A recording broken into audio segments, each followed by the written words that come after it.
لاہور کے پوش علاقے DHA فیز 6 میں ایک ایسا گھر ہے جس کے بارے میں طرح طرح کی خوفناک کہانیاں مشہور ہیں۔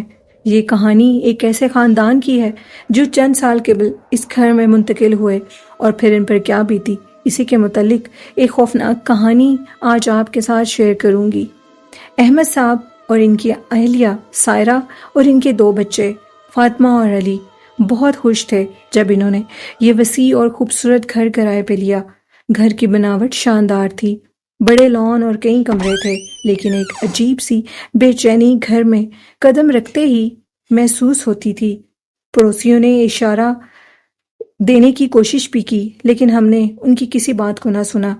انہیں اس گھر کی تاریخ سے آگاہ کرنے کی کوشش بھی احمد صاحب نے ناکام کر دی، خاص طور پر ایک عمر رسیدہ خاتون بیگم عابدہ جو گلی کے کونے پر رہتی تھیں۔ کئی بار احمد صاحب کو روک کر سمجھداری سے اشارہ دینے کی کوشش کر چکی تھیں، لیکن احمد صاحب ایک عملی اور ضدی انسان تھے، ان باتوں کو پرانے زمانے کے وہم سمجھ کر نظر انداز کرتے تھے۔ گھر میں پہلا دن تھا۔ شروع میں سب ٹھیک رہا، لیکن چند ہی دنوں میں عجیب و غریب واقعات پیش آنے لگے جو غیر متوقع تھے۔ رات کو کچن سے برتن گرنے کی آوازیں آتیں، حالانکہ وہاں کوئی اور انسان نہیں تھا ان کے سوا۔ کبھی تو ایسا محسوس ہوتا تھا جیسے کوئی عجیب و غریب آوازیں نکال رہا ہو، جیسے پائپ سے پانی نیچے کی طرف بہہ رہا ہو اور پھر اچانک بالکل بند کر دیتا ہو کوئی۔ بچوں کے کھلونے اپنی جگہ سے غائب ہو جاتے اور پھر ایسی جگہ سے ملتے جہاں سے ان کا ملنا ایک ناممکن بات تھی۔ ایک بار علی کا پسندیدہ ریموٹ اس کے تکیے کے نیچے سے غائب ہو گیا۔ غسل خانے کی چھت پر جا پہنچا، جسے اتارنے کے لیے احمد صاحب کو سیڑھی لگانی پڑی۔ سائرہ کی راتوں کی نیندیں اڑ چکی تھیں۔ وہ اکثر آدھی رات کو کسی عورت کے رونے کی آوازیں سنتی۔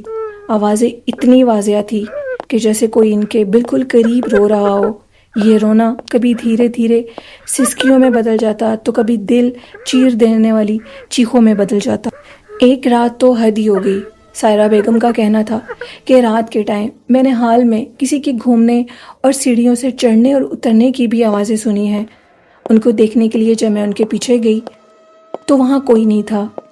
وہ ڈر کر احمد صاحب کے ساتھ لپٹ گئی اور بتاتے بتاتے رونے لگی، لیکن احمد صاحب جو دن بھر کی تھکان سے چور ہوتے تھے، اسے نیند کا ایسا خمار ہوتا تھا کہ وہ اس کو دلاسے دیتے خود سو جاتا۔ وہ اکثر کہتے، سارا تم زیادہ سوچ رہی ہو، گھر میں تھوڑا وقت لگتا ہے، ایڈجسٹمنٹ ہونے میں کچھ وقت لگے گا۔ علی اور فاطمہ نے بھی شکایت کرنا شروع کر دی۔ انہیں رات کو کوئی ڈراتا تھا۔ ان کو محسوس ہوتا تھا کہ جیسے ان کو ان کے کمرے میں کوئی دیکھ رہا ہو۔ علی اکثر جاگ جایا کرتا تھا اور اس کی بہن فاطمہ بھی۔ وہ کبھی بھی فاطمہ کو اس کے کمرے میں اکیلے چھوڑ کر نہیں آتا تھا۔ دونوں بہن بھائی ڈر جاتے تھے اور اپنے والدین کے کمرے میں جاتے تھے، جیسے کوئی ان کے بیڈ کے پاس کھڑا ہو، انہیں گھور رہا ہو۔ فاطمہ نے ایک دن بتایا کہ اس نے ایک بچی کو اپنے کمرے میں کھیلتے ہوئے دیکھا۔ وہ سو رہی تھی، گہری نیند سو رہی تھی۔ اچانک سے کسی چیز کے گرنے کی آواز نے اس کو جگا دیا۔ اس نے ایک بچی کو اپنے پاس کھیلتے ہوئے دیکھا، جس کو دیکھ کر فاطمہ حیران ہو گئی۔ اس نے سفید فراک پہنا ہوا تھا، اس کے بال لمبے اور بکھرے ہوئے تھے۔ وہ بہت پیاری تھی۔ فاطمہ نے بتایا وہ مجھے دیکھ کر مسکرا رہی تھی۔ میں بھی اسے دیکھ کر بہت خوش ہوئی۔ فاطمہ عمر میں 12 سال کی تھی اور وہ بچی لگ بھگ 6 سے 7 سال کی تھی، لیکن جب فاطمہ نے اس کے قریب جانے کی کوشش کی، اس کو اٹھانے کی کوشش کی تو وہ غائب ہو گئی۔ اس کی آنکھیں بہت اداس تھیں۔ احمد صاحب اور سائرہ نے بچوں کو ڈانٹنا شروع کر دیا کہ تم ایسا مذاق کیوں کر رہے ہو، لیکن بچوں کے چہرے پر خوف صاف دکھائی دیتا تھا۔ نہ جانے کیوں احمد صاحب ان کی اس خوف سے بے خبر تھے۔ اب ان کی راتوں کی نیندیں اڑ چکی تھیں۔ یہ چیز واضح تھی کہ گھر میں جنات کا بسیرا ہے۔ ایک رات احمد صاحب اپنے کمرے میں سو رہے تھے۔ اچانک انہیں لگا کہ کوئی ان کے کمرے میں موجود ہے۔ اس دن ان کی بیوی سائرہ اپنے دونوں بچوں کو باہر گھمانے کے لیے لے کر گئی تھی۔ چھٹی کا دن تھا۔ احمد صاحب اپنی نیند پوری کرنا چاہتے تھے انہوں نے اپنی بیگم سے کہا کہ میں گھر پر ہی ہوں، تم لوگ جاؤ۔ سائرہ نے بہت سمجھایا کہ آپ اکیلے مت رکیں، لیکن وہ کسی کی نہیں سنتے تھے، اور انہوں نے اب جو محسوس کیا وہ بہت عجیب تھا۔ ان کے سینے کے اوپر جیسے کوئی بیٹھا ہوا ہو۔ ان کی آنکھ کھلی تو انہیں کمرے میں مکمل اندھیرا محسوس ہوا، لیکن انہیں اپنے اوپر ایک بھاری وجود محسوس ہوا۔ غالباً وہ وجود کسی عورت کا تھا۔ وہ ہاتھ پیر مارنے کی کوشش کر رہے تھے، لیکن ان کا جسم سارے کا سارا مفلوج ہو چکا تھا۔ کمرے میں ایک ناقابل بیان سردی چھا گئی تھی۔ موسم گرم تھا۔ اسے اتنی سردی کیوں محسوس ہو رہی تھی؟ اچانک سے ان کے کان کے قریب ایک آواز محسوس ہوئی، ایک دبی ہوئی آواز، سرگوشی کی مانند آواز۔ یہ ہمارا گھر ہے، تم یہاں مہمان ہو اور مہمانوں کو زیادہ دیر نہیں ٹھہرنا چاہیے۔ اس آواز میں ایسی دھمکی تھی کہ احمد صاحب کی ہمت جواب دے گئی اور وہ شدید خوف کے عالم میں بے ہوش ہو گئے۔ اور جب ان کی بیوی گھر آئی، ان کے بچے گھر آئے، تو ان کی حالت بہت خراب تھی۔ وہ اپنے بیڈ پر بے ہوش پڑے تھے۔ ان کے بچے اور ان کی بیوی سائرہ ان کو دیکھ کر گھبرا گئی اور ان کو فوراً ہاسپٹل لے جانے کا مشورہ دیا۔ احمد صاحب کچھ دیر کے بعد جب ہوش میں آئے تو انہوں نے یہ پورا واقعہ ان کو بتایا۔ وہ شدید بخار میں تھے۔ احمد صاحب کا جسم بری طرح سے تپ رہا تھا۔ ان کو پسینے بہت تیزی سے آ رہے تھے، چہرے پر دہشت تھی اور عجیب سا خوف محسوس کر رہے تھے۔ انہوں نے صبح اٹھ کر ساری بات سائرہ کو بتائی، جو پہلے ہی خوف زدہ تھی۔ اس نے اس دن بھی کہا تھا کہ اس گھر میں کوئی موجود ہے، اور اب آپ کے ساتھ بھی یہ واقعہ پیش آیا۔ آپ سے پہلے بچوں کے ساتھ بھی یہ واقعہ پیش آیا۔ یہ گھر ہمیں چھوڑ دینا چاہیے اور فوراً خالی کر دینا چاہیے۔ آپ بلند آواز میں اس گھر میں اعلان کریں کہ ہم تم لوگوں کا گھر چھوڑ دیں گے۔ ہمیں ایڈوانس کی کوئی پرواہ نہیں، چاہے جتنا بھی نقصان ہو جائے، ہم یہ گھر چھوڑ دیں گے۔ جب وہ اپنا سامان باندھ رہے تھے تو فاطمہ نے ایک بار پھر کہا، ابا وہ بچی مجھے بائے بائے کر رہی ہے۔ احمد صاحب نے پلٹ کر دیکھا تو وہاں کوئی نہیں تھا، لیکن جہاں بچی نے اس بچی کے ہونے کا اشارہ کیا وہاں پر زور سے ایک کمرے کا دروازہ بند ہوا۔ البتہ انہیں محسوس ہو چکا تھا کہ یہاں کوئی ہے، کیونکہ فوراً ایک سرد ہوا کا جھونکا ان کے پاس سے بھی گزرا اور ایک لمحے کے لیے سب کچھ غائب ہو گیا۔ اس بچی کا کہنا تھا کہ اس نے پھر اس سفید فراک والی بچی کو دیکھا جو سائے کی طرح دکھائی دے رہی تھی، جو دروازے کی اوٹ میں غائب ہو گئی۔ اسی لمحے انہیں یقین ہو گیا بچوں کی باتیں وہم نہیں بلکہ ایک حقیقت ہیں۔ اسی دوران دروازے پر دستک ہوئی اور سامنے بیگم آبدہ کھڑی ہوئی تھیں۔ وہ ایک عمر رسیدہ عورت تھیں، ان کا بہت تجربہ تھا۔ بیٹا احمد، بیگم آبدہ نے بڑی نرمی سے کہا، میں جانتی ہوں تم لوگ کیا محسوس کر رہے ہو۔ میں نے تمہیں اشارہ دے دیا تھا لیکن تم سمجھے نہیں۔ شاید تمہیں میری باتیں جھوٹ لگ رہی تھیں۔ احمد صاحب نے تعجب سے انہیں دیکھا۔ آپ کیا کہنا چاہتی ہیں؟ بیگم صاحبہ، یہ گھر جنات کا مسکن ہے۔ بیگم آبدہ نے لمبی سانس لی۔ جن تو ہیں لیکن وہ ایسے نہیں ہیں جیسے تم سوچ رہے ہو۔ وہ اس گھر کے محافظ ہیں۔ کئی دہائیوں پہلے اس گھر میں ایک ظالم پیر رہتا تھا جو کالے جادو کا استعمال کرتا تھا۔ اس کے پاس طرح طرح کے لوگ آتے تھے اور وہ لوگوں کو تعویذات دیتا تھا۔ اس نے بے شمار معصوم روحوں کو اس گھر کے اندر قید کر دیا تھا، یعنی جنات کو۔ کچھ لوگ جنات کو روحیں کہہ کر بلاتے ہیں، اور پھر ان پر تشدد بھی کرتا تھا، ان جنات سے کام لیتا تھا۔ بہت سے جنات ایسے ہوتے ہیں جو مسلمان ہوتے ہیں، شاید وہ نان مسلم بھی ہوں، شاید وہ لوگوں کو نقصان نہ پہنچانا چاہتے ہوں۔ اس دوران ایک نیک جنوں کا خاندان یہاں سے گزر رہا تھا۔ جب انہوں نے ان بے شمار مظلوم جناتوں کی چیخیں سنی تو وہ بہت زیادہ ان کے لیے دکھی ہو گئے۔ ان کو قرب میں ایسے چلاتے سسکتے دیکھ کر انہوں نے اس پیر کا مقابلہ کیا اور اس کی تمام شیطانی طاقتوں کو ختم کر دیا۔ احمد صاحب اور سائرہ دم بختہ ہو گئے اور یہ سب کچھ سن رہے تھے۔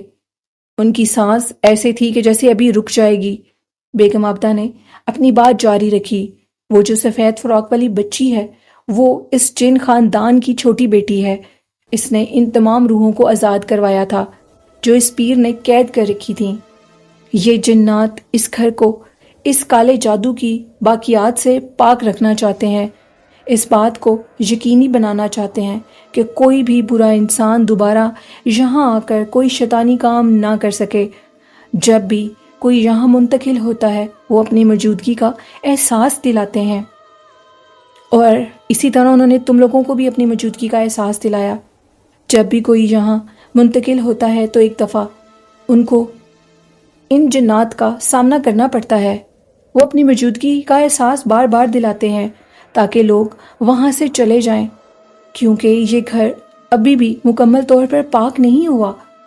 وہ نہیں چاہتے کہ کوئی بھی شیطانی اثر کسی بھی انسان کے اوپر اثر کر سکے، کیونکہ اس گھر میں بہت سے جنات ہیں جو ابھی بھی اس گھر میں رکے ہوئے ہیں، پھنسے ہوئے ہیں۔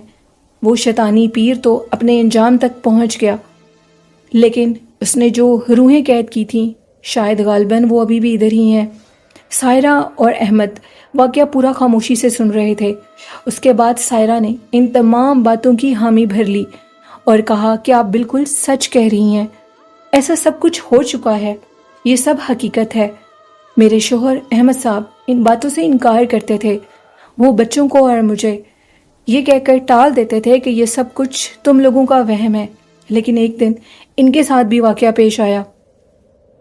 بیگم آبدہ نے کہا کہ مجھے پتا تھا کہ ایسا ہوگا، تم سے پہلے اس گھر میں بہت سی فیملیز آئی ہیں اور بہت سے لوگ یہاں رہنے کی بہت کوشش کرتے ہیں کیونکہ گھر بہت خوبصورت ہے۔ سب سے بڑے تعجب اور حیرانگی کی بات ہے کہ گھر کی دیواریں ابھی تک ایسی لگتی ہیں جیسے بالکل نئی ہیں۔ جو جنات ادھر رہتے ہیں شاید وہ ہر چیز کا خیال رکھتے ہیں۔ بیگم آبدہ نے احمد صاحب کے کندھے پر ہاتھ رکھا اور ان کو یہ ساری باتیں کہیں۔ مجھے اپنا دشمن مت سمجھنا، اگر تم رہنا چاہتے ہو تو رہ سکتے ہو۔ میں نے تمہیں صرف اس لیے آگاہی دی کہ تمہارے بچے اور تمہاری بیوی بہت معصوم ہیں۔ وہ جنات اس گھر کے رکھوالے ہیں، انہوں نے جہاں تک ہو سکا تمہاری حفاظت کی، لیکن اب ان کی حفاظت جواب دینے لگی تھی، کیونکہ وہ جو شیطان جن ادھر موجود ہیں وہ تم لوگوں کو نقصان دے سکتے ہیں۔ اسی لیے انہوں نے تمہیں اس رات وارننگ دی اور یہ کہا کہ اس گھر کو چھوڑ جاؤ، کیونکہ وہ تمہیں محفوظ کرنا چاہتے تھے۔ احمد صاحب کو گہرا دھچکا لگا، وہ تمہارے خوف اور تمہارے پرسرار واقعات کو جانتے تھے جو تمہارے اوپر بیت رہی تھی۔ وہ تمہیں اذیت نہیں دینا چاہتے تھے بلکہ حقیقت سے آشنا کرنا چاہتے تھے۔ اس حقیقت کے متعلق بیگم آبدہ کو کیسے پتہ لگا؟ سائرہ نے حیرانگی سے پوچھا تو انہوں نے کہا کہ آپ سے پہلے جو فیملی ادھر آئی تھی ان کے ایک نیک بزرگ تھے جنہوں نے ان جنات کے ساتھ ہم کلام ہونے کی کوشش کی، اور یہاں پر جو ایک جنات جو بڑا ہے ان کا سربراہ ہے، انہوں نے یہ ساری بات ان بزرگوں کو بتائی اور کہا کہ علاقے کے کسی بھی معزز انسان کو یہ حقیقت بتا دو تاکہ کسی اور کا بھی بھلا ہو سکے۔ بیگم آبدہ ایک عمر رسیدہ عبادت گزار پرہیزگار خاتون تھیں، اسی لیے ان بزرگوں نے بیگم آبدہ کا انتخاب کیا اور کہا کہ یہ امانت تمہارے ذمہ لگا کر جا رہا ہوں، یہاں پر جو بھی آئے ان کو سچ بتا دینا، اور میں یہ چاہتا ہوں کہ آپ میری امانت میں خیانت نہیں کریں گی، مجھے شرمندہ نہیں ہونے دیں گی اللہ کے آگے۔ تو بیگم آبدہ نے اپنی بات احمد صاحب کی فیملی تک بھی پہنچانے کی کوشش کی، لیکن شاید وہ سمجھنا نہیں چاہ رہے تھے۔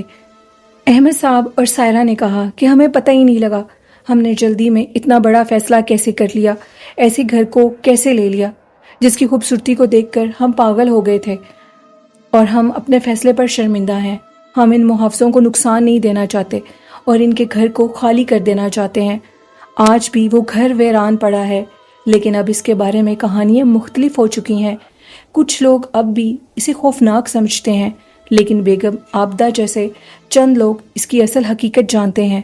وہ جانتے ہیں کہ یہ گھر جنات کا مسکن تو ہے، لیکن وہ جنات خوف زدہ کرنے والے نہیں بلکہ محافظ ہیں۔